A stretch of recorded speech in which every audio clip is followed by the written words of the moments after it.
De Paul Carazon, l'homme à la peau bleue, à Gorab Garoum, l'enfant qui a un troisième bras sur le dos, voici 10 humains rares qui existent vraiment. Surnommé The Blue Man, c'est-à-dire l'homme bleu ou encore le grand Schtroumpf, Paul Carazon était un homme qui ne ressemblait à aucun autre. Sa particularité, vous avez certainement déjà deviné, la couleur de sa peau qui était bleue. Pendant des années, Paul avait pris un médicament à base de nanoparticules argentiques afin de soigner une dermatite, une affection cutanée chronique dont il était atteint au visage. Mais à force d'utiliser ce traitement en automédication, Paul a fini par en subir les effets secondaires puisque la couleur de sa peau a viré au bleu. Son aspect était des plus bizarres, mais notre ami ne semblait pas s'en gêner pour autant. En effet, il n'hésitait pas à accepter les interviews sur les nombreux plateaux de télévision où on l'invitait. Il parlait alors de son argyrose, l'affection dont il souffrait et qui au début l'avait poussé à vivre isolé du reste du monde pendant un certain temps avant qu'il ne se décide à en parler en 2008. Celui que l'on surnommait affectueusement le grand Schtroumpf ou Papa Smurf, à cause de sa peau bleue et sa barbe blanche, est décédé en 2013 des suites d'une crise cardiaque. Il était âgé de 62 ans. Si certaines personnes se plaignent toujours de leur poids et ressentent le besoin de suivre un régime ou bien de s'entraîner jour et nuit pour pouvoir perdre des kilos, Tom Staniford, lui, souhaite plutôt en gagner. Ce cycliste qui fait partie de l'équipe nationale anglaise paralympique souffre en effet d'une maladie génétique extrêmement rare qui est due à une mutation génétique unique. Résultat, cette maladie provoque une perte de la masse graisseuse. Né avec un poids normal, Tom Staniford souffre depuis son jeune âge du syndrome MDP, une maladie dont très peu de personnes sont atteintes de nos jours. En décembre 2014, on en a recensé moins de 10 cas seulement dans le monde entier. Et Tom Staniford en fait partie. Le jeune cycliste a beau prendre des repas très riches en calories, il est sûr de ne pas grossir. Voilà ce qui pourrait faire envier de bon nombre de personnes. Cependant, malgré le fait qu'il l'empêche de grossir, le syndrome MDP est une maladie très grave, vu qu'elle entraîne une forte augmentation du niveau de lipides dans le sang, mais aussi une fragilisation des os, une perte de l'audition et même un diabète de type 2. Des maladies dont souffre Tom Staniford de nos jours, mais qui ne l'empêchent pas de mener sa vie la plus normalement possible. Nous allons voir maintenant un cas qui a représenté pendant longtemps un grand mystère médical. Tom Tennant, un jeune Australien né en 1993, n'était pas un bébé comme les autres. À sa naissance, son corps était recouvert d'une quantité de peau qui équivalait à peu près celle d'un enfant de 5 ans. Il était également tellement ridé que son apparence a causé un choc pour ses parents et pour les médecins qui voyaient un cas pareil pour la première fois. Car il convient de le rappeler, Tom était le tout premier enfant jamais observé avec ce problème d'excès de quantité de peau. Personne ne connaissait la véritable raison qui se cachait derrière ce problème cutané, et pour les médecins, il était donc impossible de prescrire un traitement adapté pour le petit garçon. Néanmoins, ils n'ont pas baissé les bras. Bien au contraire, ils ont poursuivi leurs recherches dans le but de résoudre le mystère du petit Tom, qui a dû alors subir une multitude de tests et d'analyses durant 2 mois et demi dans un centre médical. Finalement, les médecins ont pu découvrir que l'enfant présentait un niveau d'acide hyaluronique excessivement élevé.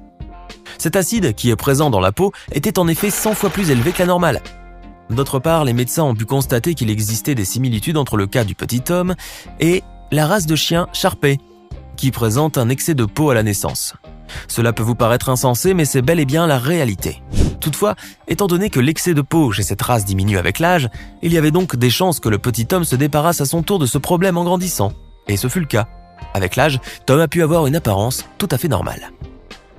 Victoria Wright est une jeune Britannique qui souffre d'une malformation faciale. En effet, la jeune femme est atteinte de chérubisme, une maladie génétique fibro-osseuse responsable de la déformation de la mandibule et parfois aussi du maxillaire.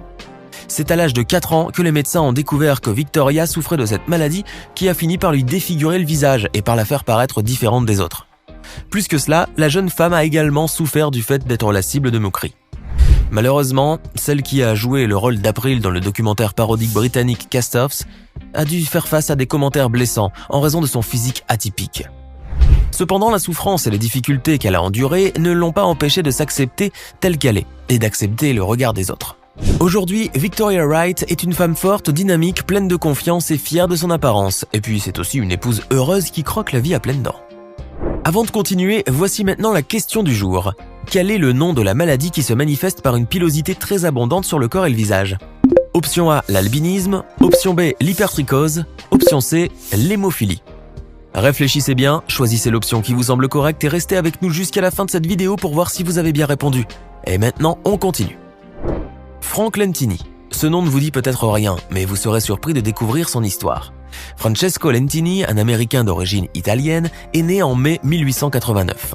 Cependant, dès sa naissance, il s'est vite retrouvé au cœur de toutes les attentions à cause de son physique atypique. Car le petit Sicilien avait 3 jambes, dont l'une sortait de sa hanche droite. Non seulement il avait 3 jambes, mais il avait aussi 4 pieds, l'un d'eux se trouvant au niveau du genou de la 3e jambe. 16 orteils et des organes génitaux doubles. Vous vous demandez sans doute ce qui a bien pu provoquer cette difformité, n'est-ce pas? Eh bien cela remonte à la grossesse. La mère de Frank était enceinte de jumeaux, mais l'un d'eux était à vrai dire un jumeau parasite. Après un début de développement dans l'utérus, ce dernier s'est collé au 2e fœtus pour ne plus s'en séparer. Frank est donc né seul avec quelques membres de son jumeau parasite, mais le physique atypique du petit garçon lui a valu d'être surnommé parfois le petit monstre et de vivre ainsi loin de son entourage. En 1898, Frank Lentini a fait le voyage jusqu'aux États-Unis en compagnie de son père pour y faire la rencontre de Giuseppe Magnano, un professionnel du cirque. C'est alors que débute une longue carrière dans le cirque pour le petit Frank, qui deviendra plus tard un homme célèbre. Malgré sa grande particularité physique, Frank Lentini a pu fonder une famille en se mariant et en devenant père de 4 enfants. Connu pour son humour et son charisme, cet homme est devenu un véritable modèle d'inspiration, car malgré son aspect hors du commun, il a su profiter de la vie sans jamais se plaindre et sans jamais cesser de faire des spectacles. Frank Lentini est finalement mort d'une infection pulmonaire en 1966, il avait 70 ans. Gorab Garoum, un petit garçon qui vit au Népal, souffre d'un handicap bien particulier. En effet, l'enfant vit avec un 3e bras qui a poussé au niveau de son dos. À mesure que le petit garçon grandissait, ce 3e bras continuait à grandir avec lui, gênant l'enfant dans son sommeil. Vous pourriez penser que c'est un bras comme les 2 autres, mais en réalité, il s'agit d'une protubérance de la colonne vertébrale, résultat d'une maladie appelée spina bifida. Cette malformation due à une mauvaise constitution des arcs vertébraux toucherait un bébé sur 2000 ou plus dans le monde. Mais un 3e bras doté d'une main, c'est quelque chose d'extrêmement rare, et la question de son ablation a plongé les parents du petit garçon dans un très grand dilemme. Car en effet, il s'agit d'une opération hautement risquée qui pourrait entraîner une paralysie permanente, vu que le bras est relié au nerf de la colonne vertébrale. Or, il était évident que même sans opération, Gorab pourrait souffrir de graves problèmes de colonne vertébrale durant toute sa vie. Si les vrais jumeaux ou jumelles se partagent quasiment les mêmes traits et le même ADN, les siamois, eux, se partagent le même corps.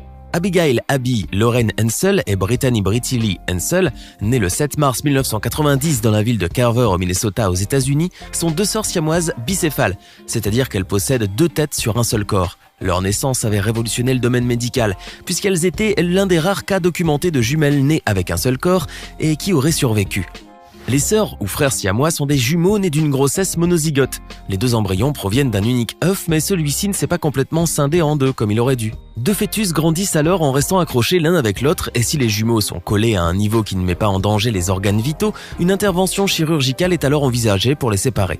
Mais pour Abby et Britty, ce genre d'opération n'était absolument pas envisageable, car les 2 sœurs se partageaient énormément d'organes vitaux, bien qu'elles aient chacune un cœur et un estomac individuels. À l'âge de 12 ans, elles ont subi une opération chirurgicale pour corriger leur scoliose et agrandir leur cavité thoracique pour empêcher des futures difficultés respiratoires. Et depuis lors, les jumelles sont en très bonne santé. Elles ont aussi appris à coordonner leurs mouvements alors qu'elles n'étaient que bébés, chacune d'entre elles ayant le contrôle sur un des côtés de leur corps. Elles peuvent ainsi courir, faire du vélo, nager, écrire sur un ordinateur et même conduire ensemble, car leur coordination est devenue parfaite avec le temps et l'exercice. D'ailleurs, grâce à leur complicité sans pareille, Abby et Brittany, qui sont devenues profs dans une école primaire, ont toujours adoré enseigner ensemble, car l'une peut répondre aux questions pendant que l'autre explique. Aujourd'hui, les sœurs jumelles rêvent de rencontrer le grand amour et avoir beaucoup d'enfants pour pouvoir se partager aussi le rôle de maman. On a retrouvé le véritable Magnéto, et il est indien. Tout comme l'ennemi de longue date des X-Men, Aaron Raikvar est lui aussi capable de prouesses magnétiques avec son corps. L'homme, un Indien originaire du district de Sagar en Inde centrale, est âgé de 37 ans. Et pourtant, cela ne fait que quelques mois qu'il s'est rendu compte de ses capacités hors du commun. Un jour, alors qu'il faisait tout simplement le ménage chez lui, un clou était resté collé sur sa peau. L'Indien a alors essayé de poser d'autres objets sur lui et il s'est aperçu que cuillères, fourchettes, couteaux ainsi que divers outils qui étaient tous d'origine métallique restaient collés à lui comme attirés par un aimant. Aaron, dont on peut aisément comprendre la surprise et l'inquiétude qu'il rongèrent, ne manqua pas de consulter des médecins. Mais après plusieurs bilans, il s'est avéré qu'Aaron était bien portant et que son super pouvoir magnétique trouvait son explication dans la science de l'anatomie humaine. En effet, les médecins ont rappelé que chaque être humain avait son propre champ magnétique, ce qui nous permet d'obtenir des images IRM par exemple. Or, ce champ magnétique est si puissant chez Aaron qu'il se manifeste même à l'extérieur de sa peau, qui devient ainsi quasiment aimantée. Un phénomène étrange et très rare, mais qui pourrait s'atténuer avec le temps. C'est ce qu'espère cet Indien qui ne veut pas de super pouvoir et désire seulement vivre une vie tranquille, loin des projecteurs, malgré la célébrité mondiale qui a suivi son entrée au livre Guinness des records. Supatra Nati Saphuphan, âgée de 17 ans et originaire de Thaïlande, est à ce jour la fille la plus poilue du monde. Révélée en 2010 par le livre Guinness des records comme étant la fille avec la pilosité la plus importante sur la planète, Supatra Saphuphan souffre en fait du syndrome d'Ambras, une maladie extrêmement rare, autrement connue sous le nom de syndrome du loup-garou. Les personnes atteintes ont une croissance excessive des poils sur tout le corps à l'exception des paumes et des pieds. Cette maladie génétique est si rare que l'on recense à peine 50 cas de personnes qui en ont souffert dans le monde entier, et ce depuis le Moyen-Âge. Recouverte de cheveux soyeux de la tête jusqu'aux pieds, avec une extrême abondance au niveau du visage, Supatra a longtemps dû affronter le regard des autres. Durant son enfance, ses camarades d'école la traitaient de guenon ou de Chewbacca, et sa vie n'a pas été facile tous les jours, ce qui l'a poussée à se raser régulièrement le visage. Mais aujourd'hui, la petite fille a grandi et a trouvé le grand amour. Et même si elle s'assume pleinement avec sa pilosité excessive, elle a néanmoins décidé de tester l'épilation au laser pour faire plaisir à son Jules, à qui elle vient juste de dire oui pour le meilleur et pour le poil. Du haut de ses 62,8 cm, Yoti Amge possède la même taille qu'un nourrisson de 3 mois. Pourtant, cette indienne est âgée de 25 ans. Souffrante d'achondroplasie, une maladie des os provoquant le nanisme, Yoti, qui ne pèse que 5 kg environ, était jusqu'à ses 18 ans en 2011 déjà reconnue comme étant l'adolescente la plus petite du monde. Après quoi, elle a officiellement fait son entrée dans le livre Guinness en tant que femme la plus petite du monde. Mais sa taille lilliputienne ne l'a pourtant pas empêchée de voir grand, puisque Yoti a pu réaliser son rêve de devenir actrice et de faire carrière à Hollywood. Elle a été choisie en effet pour jouer le rôle de ma petite dans l'excellente série au succès planétaire American Horror Story. Une véritable consécration quand on vient de si loin et qu'on est si petit. Surtout que la vie de Yoti n'a pas toujours été aussi rose. La jeune femme a ainsi dû endurer le fait d'être toujours dépendante de quelqu'un à tel point qu'elle ne pouvait même pas sortir toute seule de la maison. Encore une fois, la vie réelle rejoint l'univers fabuleux des comics, et c'est au tour du Dr. Reed Richards, l'incroyable homme élastique des 4 Fantastiques, d'avoir une version dans la vraie vie. Il s'agit de Gary Stretch, un homme dont l'épiderme est si élastique qu'il est capable d'étirer la peau de son cou et de la ramener sur sa bouche, tel le col monté d'un vieux pull en laine. Ce Britannique fait partie intégrante de la Royal Family of Strange People, une sorte de cirque itinérant moderne où les membres possèdent tous une particularité physique qui les distingue de leurs congénères. Membre permanent de ce freak show contemporain, dont sont tellement friands les anglo-saxons, Gary Stretch possède lui le don d'avoir une peau particulièrement fine et maniable, littéralement comme du chewing-gum. Parmi ses prouesses exécutées le plus souvent en direct, on peut noter son tour avec des pinces à linge qui laissent pratiquement sans voix, tant l'extrême élasticité de sa peau est épatante. Se proclamant haut et fort comme l'homme à la peau la plus souple au monde, Gary Stretch reste une énigme de la nature, mais qui reste sans pareil pour faire le show et impressionner la galerie. Loin des difformités et des handicaps, découvrons maintenant une jeune personne au physique époustouflant, Niakim Gatwesh. Un mannequin né en Éthiopie mais originaire du Soudan du Sud, se distingue de beaucoup d'autres personnes grâce à sa couleur de peau très foncée. En raison d'un taux de mélanine très élevé, la peau de cette jeune femme est très sombre, si sombre qu'elle lui a valu le surnom de The Queen of Dark, en français la reine du sombre, la reine de l'obscurité ou encore la reine des ténèbres comme on l'appelle.